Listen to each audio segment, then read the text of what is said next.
This week on the Givers, Doers, and Thinkers podcast, we speak with Pano Kanelos, founding president of the University of Austin in Texas, about why he stopped just talking about higher ed reform and just went ahead and founded a new school.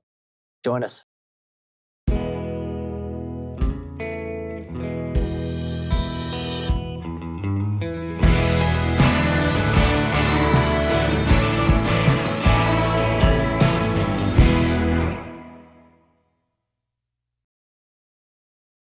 Welcome to Givers, Doers, and Thinkers, a podcast on philanthropy and civil society. I'm Jeremy Beer, and it's great to have you with us. We are recording on July 31, 2025, and in light of the forthcoming semi-quincentennial, America 250, if you prefer, we're focusing this season on nonprofit innovators who are helping to renew the promise and strength of American civil society. So I'm excited to have as our guest today, Dr. Pano Kanelos, founding president of the University of Austin, UATX, as it is known, is a new university in, of all places, Austin, Texas, about which university I think you've probably heard. And whether you have or haven't, this is going to be a fun conversation.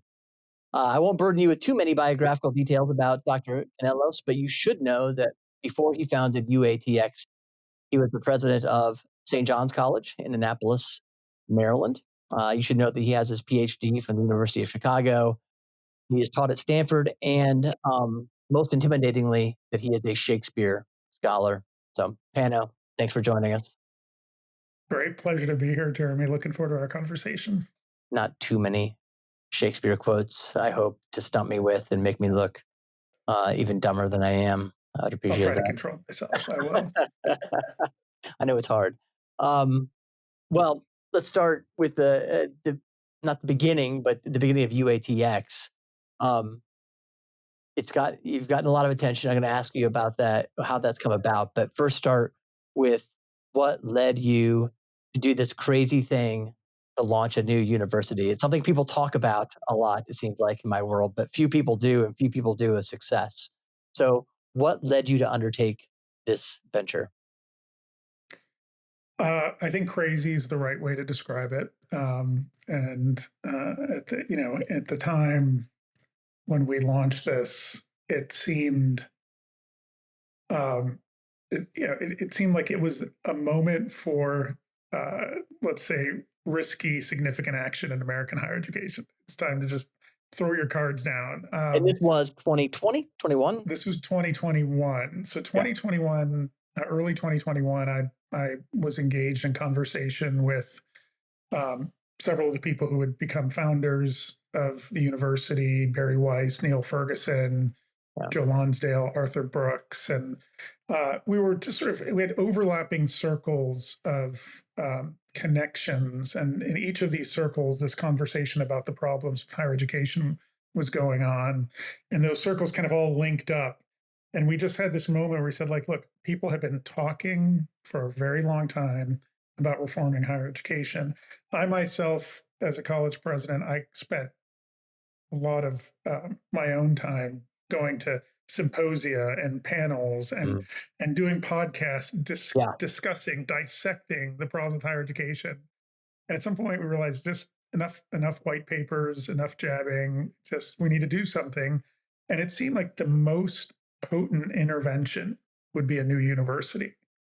And if we could launch a new university dedicated to the principles that we believed have been compromised in American higher education, academic freedom, civil discourse, open inquiry, if we could launch a university dedicated to those principles, stick the landing, get it right, that would put pressure on the system as a whole. And it was audacious. But we just jumped in. We didn't have significant resources at the time. We had a lot of goodwill, and here we are, great university. It's interesting that is what you all landed on, because it seems to me that in many of these conversations, that's not been when someone has that answer, that's often rejected. Like, well, we don't just need another school. What we need to do is something that will scale across hundreds of colleges and universities right away. Whether that's some sort of policy change or, planting centers and institutes at a bunch of different schools. People have tried all these different strategies. what why did this conversation you think land on like let's, as you put it, start a new school and stick the landing? What made that seem like the thing to do in 2021? I'm wondering. Well, I think at that moment in time in particular, the prospect of renewing these institutions from the inside Yeah. seemed pretty remote. I mean, it still seems relatively remote, but it seemed pretty remote at the time.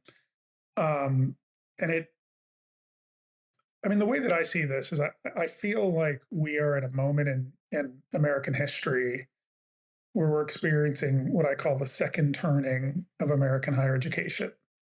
The first turning was when, at the end of the 19th century, American universities adopted the research model from Germany and really transformed the way higher education was organized and its purposes and ends. Prior to that, we had primarily liberal arts colleges. You couldn't even get a PhD in the United States through most of the 19th century. You had to go to Europe, go to the UK or Germany. And so we imported this model. It transformed higher education. That transformation, I think, led to the development of the most dynamic, robust system of universities the world had ever seen. And I think was probably one of the most essential components in making the 20th century the American century. Hmm.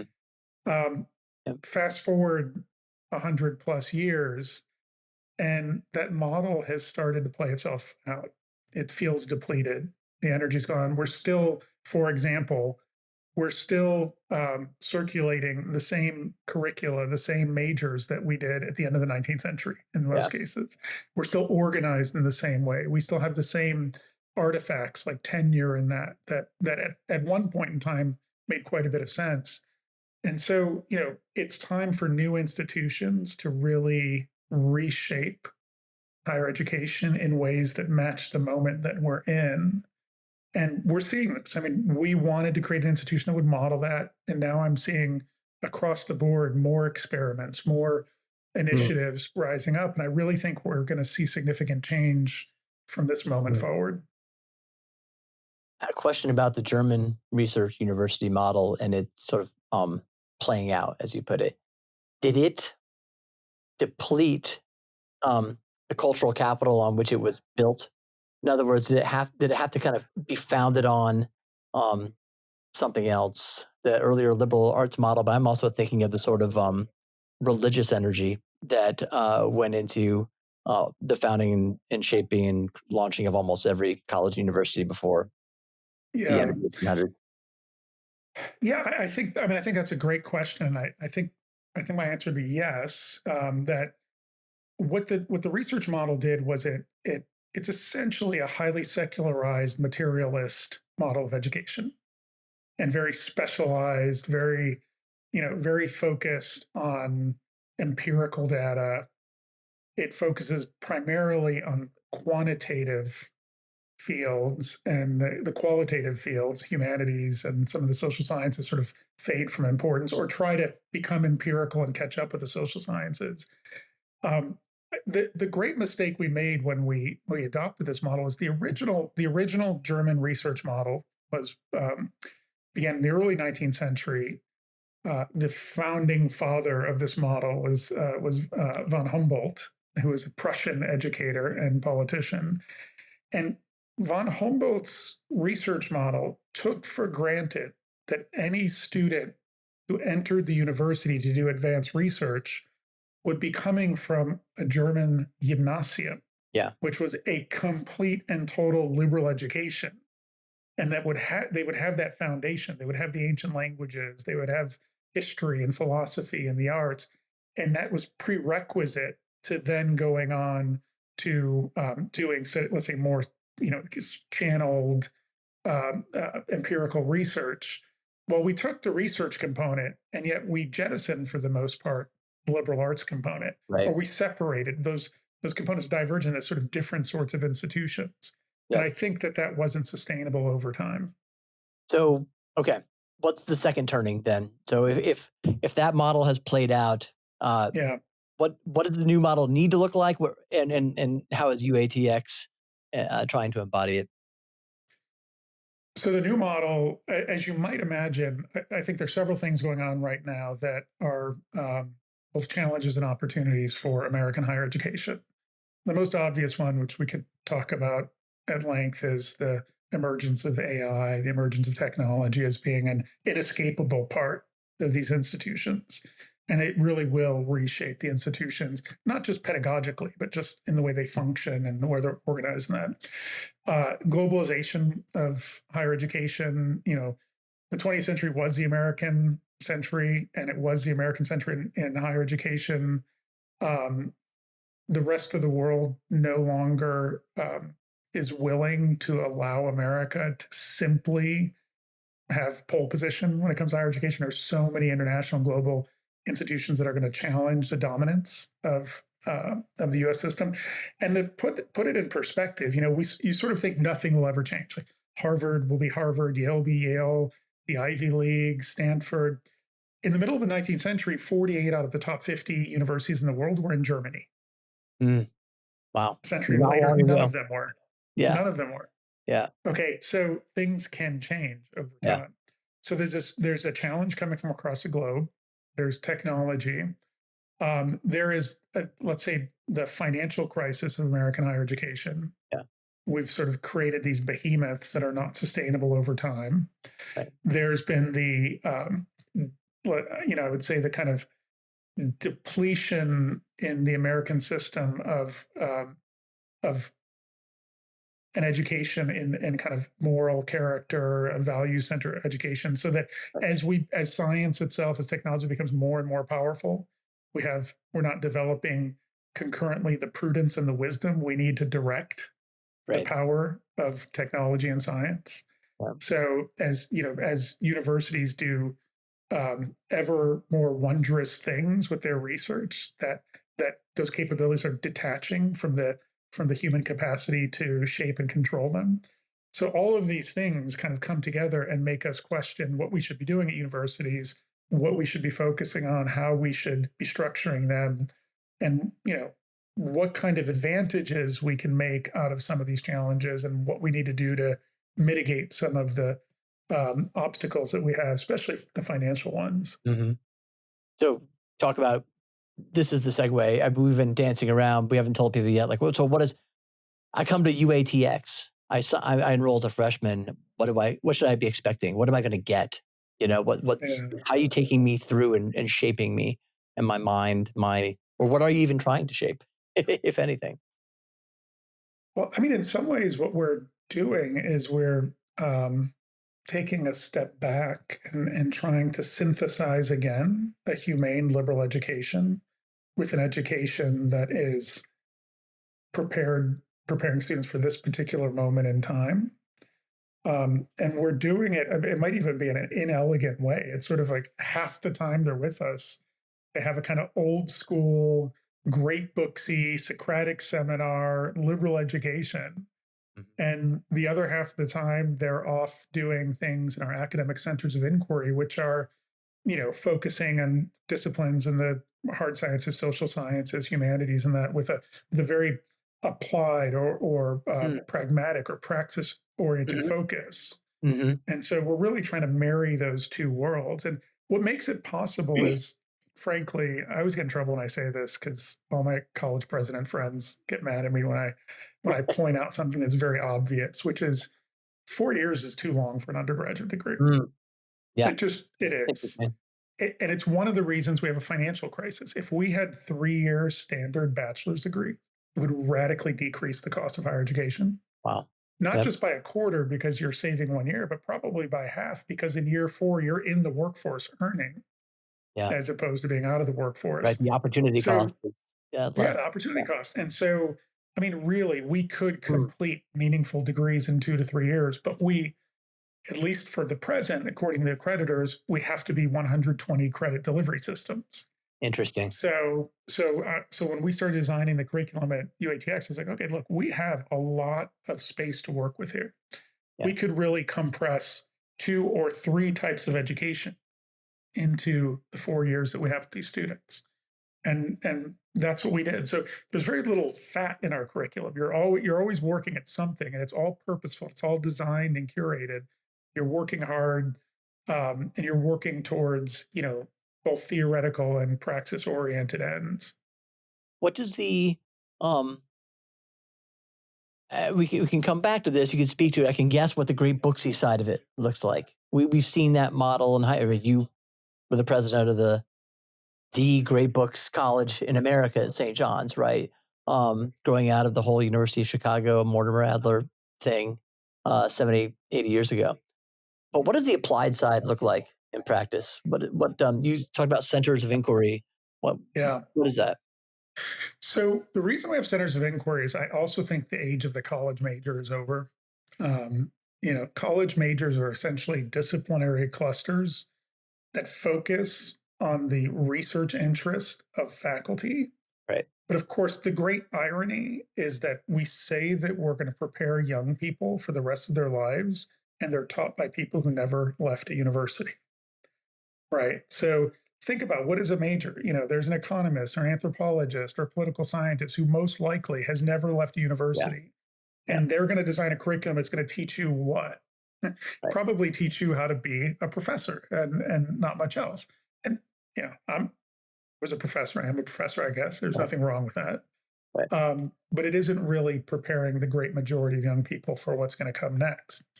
So we've sort of broken apart the idea of majors. We do have, let's sort of think of them as kind of disciplinary clusters that center around the hard sciences in different ways and social sciences and humanities, but they're really meant to be cross-disciplinary and interrelated. So instead of studying, simply economics, we have a center for politics, economics, and history. We intertwine those. Mm. Instead of studying English like I did, you study arts and letters, which is a combination of Mm. arts, of music, Mm. architecture, literature, Mm. historical context, etc. But the thing that really drives, let's say, the doing part of our curriculum, as opposed to the thinking part, is that every single student has to devise over the course of 4 years a Polaris project, which Mhm. is an entrepreneurial project of substance, a moonshot project meant to provide something for the common good. And this could be, it could be anything from something in technology, it could be something, it could be a business, it could be something in public service oriented or arts oriented in that. But they spend all 4 years thinking about this moonshot project. So this is And sort the of the idea is that, senior project idea, but reimagined. yeah, it's really like a Yeah. senior project, but it starts at Yeah. the very beginning. Yeah. So that at the very beginning, we bring them in and we have an early class called Where Do Ideas Come From? And we said, okay, well, you're going to Mm. be responsible for generating an important idea. Where do ideas Mm. come from? Where does inspiration come from? We have them starting to think about human ingenuity, human inventiveness, human creativity. And then we walk them sequentially through the steps of creation until they start to form their own ideas. And then we teach them everything from like the practical stuff, like how do you do a business plan? How do you make Wow. a pitch for something? How do you how do you amplify what you're doing through social media? Who are the 100 people you need to talk to about the thing you want to learn about? We teach them how to do this. So the idea is that, okay, yes, they're reading Aristotle, they're reading Plato, they're reading Shakespeare, yet at the same time, they're also devising something that is not about checking a box on a curriculum, but something Right. that they're going to actually carry with them into the world. And I mean, some of the projects are amazing. I mean, we have one young man designing a hydrogen engine for Formula One cars. We have another young woman, whose project is around epigenetics and cancer, and Mhm. she wants to teach, I think it's 100 million people over the next 5 years about the threat of epigenetic factors in cancer. So, in a sense, hers is an educational project, and so these students are thinking about it. And then as they move through the university, what they're doing should all relate back to that project, what their internships are, what kind of courses they decide to take, who they pick as their mentors. So rather than graduating with just a degree, you're Mm. graduating with this Polaris project. So there's more of an emphasis, it feels like to me, on creating innovators than I had than one would typically see in some university that has at least even partly a great books focus. I mean, that's I'm stereotyping here a little bit. I know that, but it's usually that focus is on innovation. Yes, it's going to come, but we're shaping your soul, right? Yeah. We are helping you realize sort of the capacities that are within you as a human being. And I'm not saying you're not doing that, but it feels like the emphasis is on this sort of practical application and innovation, and maybe it grows out of being great sold. But you do you feel a little bit of a tension or difference between what you were doing at St. John's? Oh, sure. I mean, no, St. John's is in many ways, a polar opposite of this. St. Yeah, John's is yeah, really inwards looking, really yeah, interested in the soul craft piece to the yeah, exclusion of everything else, yeah. which is a beautiful thing. Like, look, I Right. mean, I love St. John's, and Yeah, I think it's an amazing education for those who are looking for that kind of education. yeah, Um, for me, the soul crafting piece, as you put it, is essential to the the your preparation to do important things in the world. You know, what Polaris project, why Polaris? Well, Polaris is the North Star. If you don't have a North Star yeah. to aim towards, then Purpose. you're aimless. But Yeah, how do you identify what the proper North Star is if you don't know who you are? right. If you don't begin with that question? Yeah, If you know what I tell students, the very beginning of the year is that your job is to find a way to bring your greatest gifts to the world's greatest need, mm, and great. but you need to figure out what those are. Yeah. And it's so it is really an exercise in self knowledge to begin with. How many students are there now? So we just wrapped up our first year of operations. In year one, we Mhm. had only freshmen, Yep. and we started with 92. Oh, And great. then this coming year, we're adding our second class. It'll probably be about the same size. We want to keep it pretty symmetrical year over Mhm, year mhm. until we build out all four classes. So this coming year, we'll have freshmen and sophomores will be roughly doubled, Yeah. and we'll just keep moving forward at that You pace. And then once we have all four classes filled, then we're going to sort out what our scaling trajectory will be. yeah, what do you think? What is the vision? Is this a 500, uh, student enrollment university? Is it ultimately 1,000 or 2,000? What do you You think? know, I get asked that question all the time. Yeah, Every time I answer, I feel like I'm just making numbers up. But yeah, because you don't know what the market yeah, demand is going to be, you don't know what yeah. the right shape is. But what I will say is, it is significant that most elite universities, at least elite privates, are about the same size. Mm, They tend to be somewhere between 5 and 10,000 students. mhm. I think the Right. reason for that is you have to have a significantly large population of faculty to cover a significant range of important areas of study, and to Mhm. bring in, and to do research, and to have, a wide range of, intellectual exploration. At the same time, if you grow too large, you lose that sense of having a kind of common community, a common purpose. So, when I look at the models that of at least elite models of education, you look at places like Chicago or Stanford, Yeah, or that they're all like in that yeah, range, like between yeah. 5 and 10,000 undergrad and grad. I wonder too, and you may want to push back against this, but, if that size doesn't also work from the sort of one of the hidden values of I think one of the reasons why our universities in as bad a shape as they are and as ideological and so forth continue to attract enrollees, it's because the value of the network that you gain access to when you go to an elite university.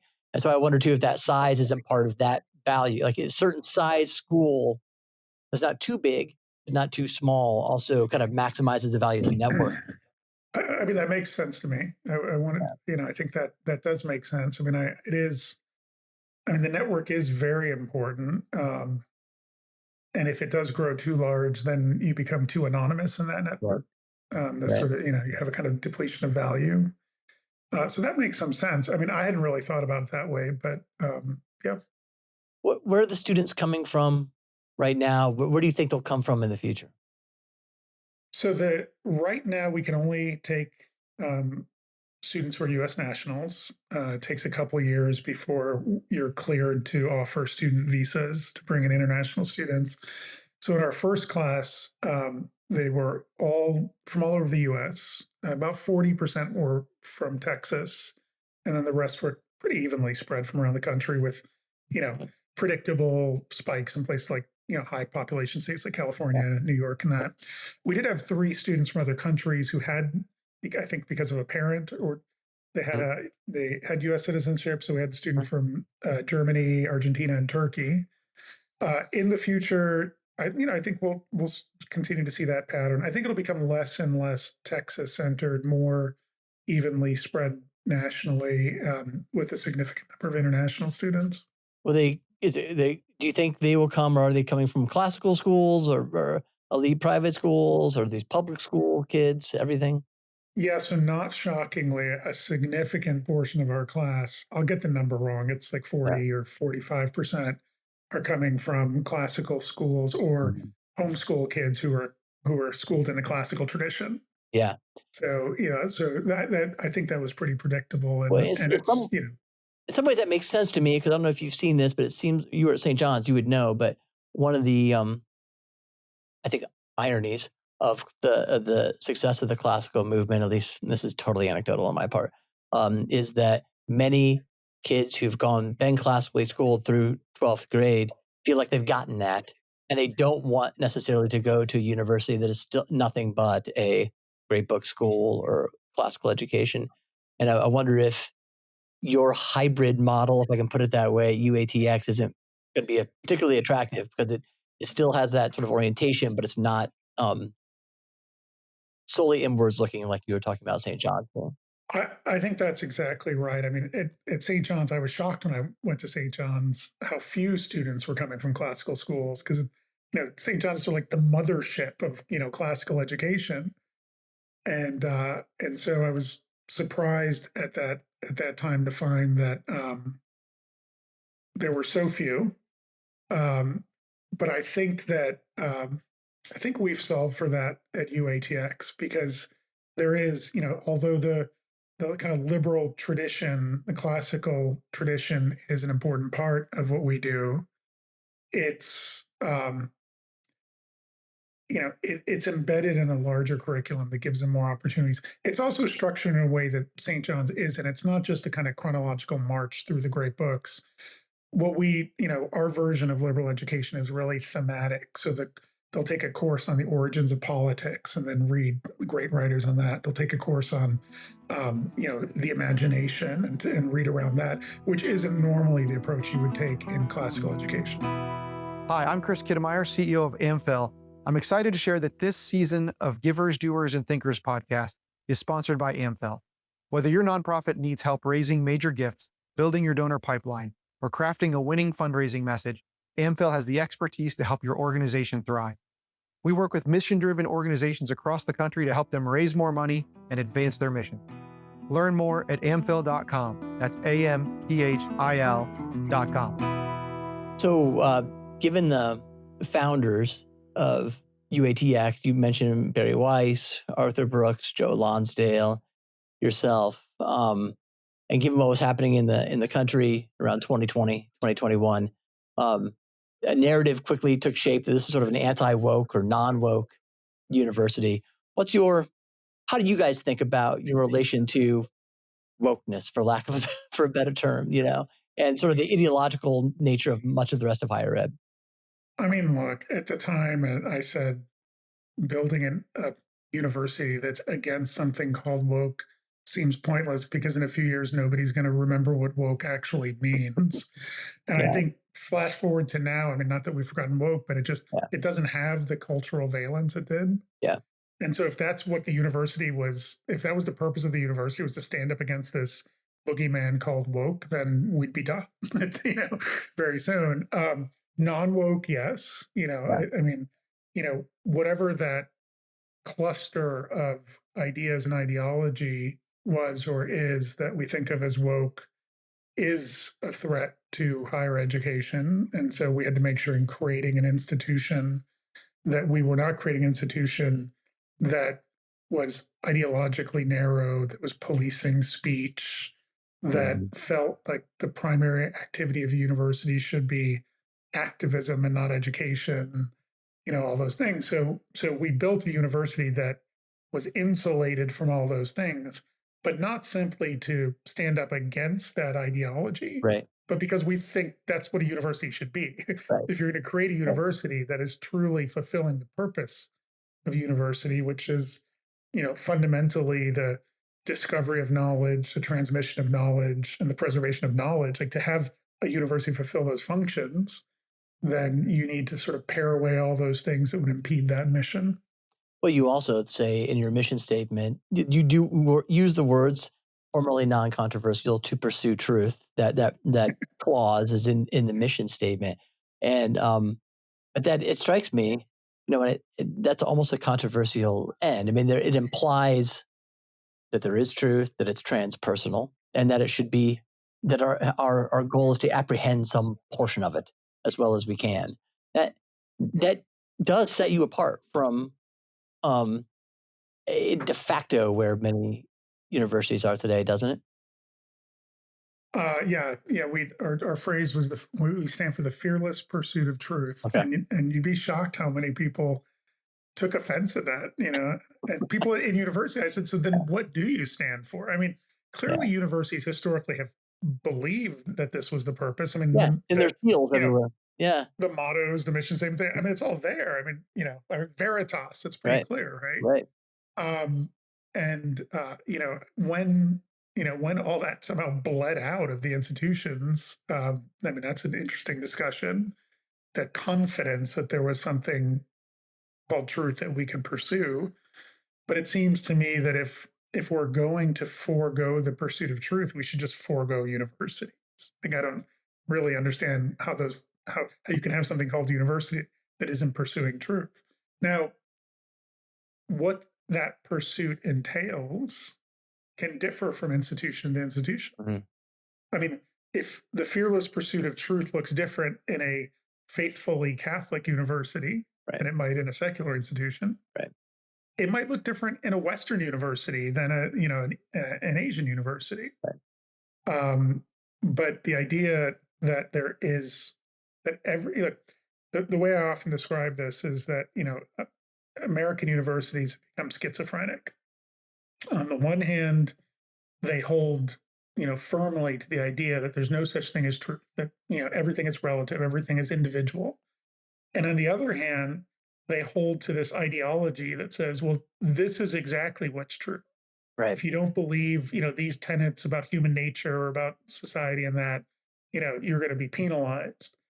And so you have relativism and ideology, and the real job of the university is to sail between those 2 points. Mhm. Right? You can't be relativistic. You can't be ideological. You have to have, at least on the far horizon, the hope that there are truthful things that you Right. can apprehend. And that is what allows you to sail between those two Yeah, things, right? Is this it, without the idea that truth on the horizon, as you put it, you're going to go hit one of those rocks as you try yeah. to sail through. And you're Um, also going to have nowhere to go. I mean, you yeah. have to have that thing out there that you're aiming for. Right. And if you don't, then that's why it's a pursuit of truth, right? Right. I mean, we're not promising, Complete comprehension of the truth. right, the fearless apprehension of truth. I mean, it's the Right. pursuit of truth, right? And this is, look, I'm a hopeless Socratic. I mean, this was the lesson that Socrates taught us, that there's always another question to be asked, not because there isn't truth, but because we're broken, fallible, fragmented creatures, and when we do get a glimpse of the truth, it's just a glimpse. It's a Right. fragment. And that's why we come together in universities, because each of us gets a fragment. We're gifted with little pieces. If we can put them together like little mosaics, maybe we can learn something even a little bit larger. And then if we do that over time, maybe the picture becomes a bit clearer and clearer. But it's And still always fragmentary. there's a fear that This is the kind of characteristically sort of late liberal fear, you might say, that um, thinking the truth pulls you towards intolerance. But I Mm, think kind of what you're saying is that actually, the more you sort of are attracted to and committed to the pursuit of truth, the more you realize you can only ever apprehend a fragment of it. It actually intends then toward a kind of tolerance that rests on the idea that the truth is so much larger than it's it flowers so much more than we could ever imagine. Am I making sense? absolutely, and it engenders really the the more that you seek truth, the greater intellectual humility you experience. Right. Right. And, Exactly right. so it actually has the opposite effect of, Yeah. creating, let's say, arrogance or confidence or Whereas I would say overconfidence. ideology is what seems to produce or engender intellectual arrogance Yeah. and intolerance, as we see. Ideology is the death of ideas. Ideology is taking an idea and turning it into an idol. Yeah. And that is, and that's, Mm. that that's not particularly productive. The important thing in the pursuit of truth is to become a truth seeking person. Hmm. It's how Hmm. you develop as a person in pursuit of truth. That's the benefit to you. Right. That's that's where you will not ever learn everything that is true, but you can become wise. Amen. Well put. Talk about faculty. Um, what has been? I'm going to guess you have had plenty of interest in faculty from around the country, maybe around the world, who are like, I would like to be a part of what you're doing. I don't know that, but like knowing this world as I know it, I think that's true. Yeah. Is it? I mean, within a couple weeks of just announcing we were opening a university, before we even had a single job posted, we had 5 or 6 thousand professors from other schools reach out inquiring about jobs, which Yeah, tells you something about the state of higher it education does in indeed. general, Yeah. right? And these are just the ones who reached out to us. So, yeah, so we've had no problem attracting faculty. We have amazing faculty, and what creating a university at this point in time, because of the embarrassment of riches when it comes to faculty, Yeah. people. One of the things I do find frustrating is that too often we malign too much the faculty at Oh, universities. right.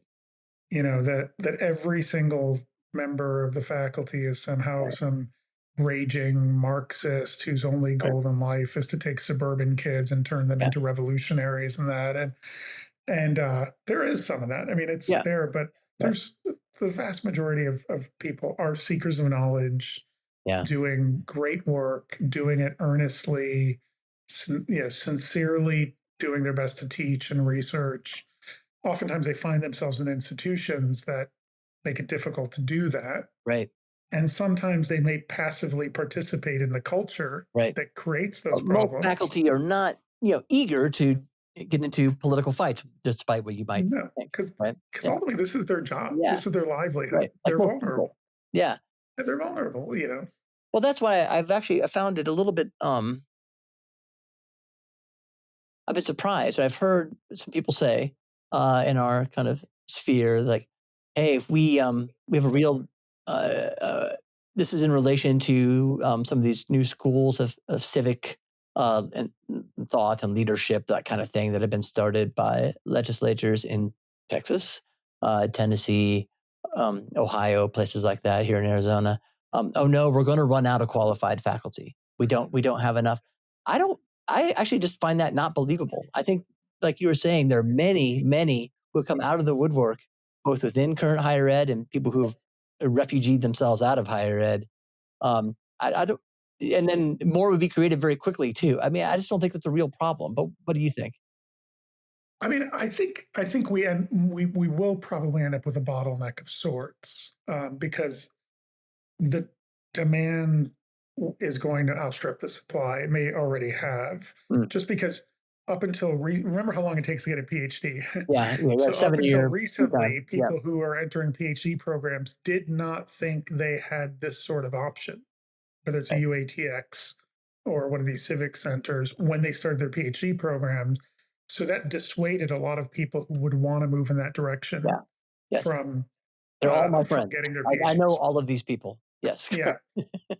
Now, I think now that options are opening up, more people are going to enter into the pipeline, but there is going to be a significant period of time Yeah. before we see the supply and demand match up. So I think that I think we will hit a bottleneck, and it's inevitable, but that's fine. I mean, I think it's still things are still moving in the right direction. What about on the donor side? What kind of reaction have you gotten from the philanthropic community? Do you feel like people get it um, and see the value, not only in just what you're doing, but in this um, the model, the sort of second turning that you're trying to Yeah, embody? I mean, we don't have a single alum. Yeah, we have over 3,000 donors. Yeah, that is Okay. incredible. I mean, you think about that. No, These I are know that's people incredible. who Yep. went to another institution and decide to give at least direct some of their philanthropy, in some cases, all of it, to a brand new institution. So to us, that is a sign that there is even for those people who have attachments to their alma mater, that they are looking for change. Many of the people who've given to us and who've given significant gifts to us tell us that they're doing it with the hope that this will help change their alma mater. Right, right.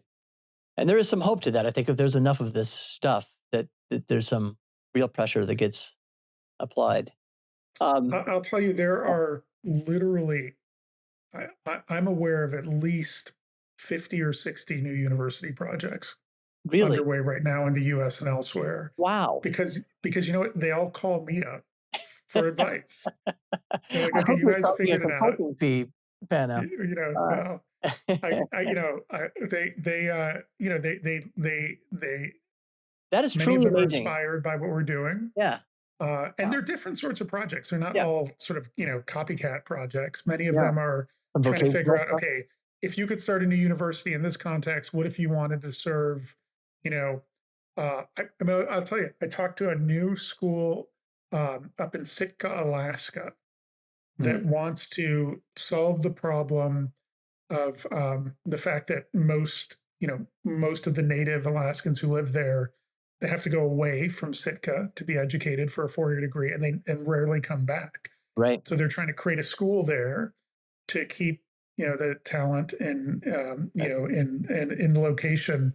And it's really interesting because one of the things we talked about was what it would look like to take a great books model for education but Mm, blend it together with the native Alaskan culture. that's so cool. And I'm like, Yeah. this is really neat. This is That's really cool. And wonderful. so there's so many projects, and this is part of Mm, my theory about the second turning. Is I yeah. think there is this that we have this moment where there's this tremendous creativity, and unlike the first turning when all schools sort of became the same, Mm, what we're seeing now is heterogeneity across the board, mm, radical innovation, experimentation, and so this is, I mean, part of our mission at UATX is to reform higher education. It's not just the start of yeah. university. So I'm thrilled to offer whatever I can to advise these institutions, in terms of the things we've learned. Fantastic. That's a great way to end because that's such a positive and hopeful way to end. Can people get involved with UATX? Yes, you can and should try to enroll your student, your grandchild, your child, Yep. and of course support you financially. Are there other ways that people can be engaged? Yeah, I mean, so yeah, uaustin.org is the website, Yeah, and which is, if you have interested students, send them there. Or if you want information about becoming a supporter, obviously. Um, we we are on the road quite a bit as a university. We're evangelical, so yeah, we host lots and lots of events right. across the country. Some are oriented towards students. We have what we call the Life of the Mind series, where we do UATX seminars for students across the country. Others are featuring our faculty, or I'll go out and speak, or the new president Carlos will go out and speak. And so, if you plug into the UATX universe by signing up for our newsletters and that, you'll become aware of what's coming out in your area. Fantastic. Well, Pano Kanelos, president of the University of Austin, UATX. Thanks so much for your time today. Really appreciate it. Thanks. And Thanks, good luck. Jeremy. Great conversation. I really enjoyed it. Thank you. Hey, thanks for joining us for today's podcast.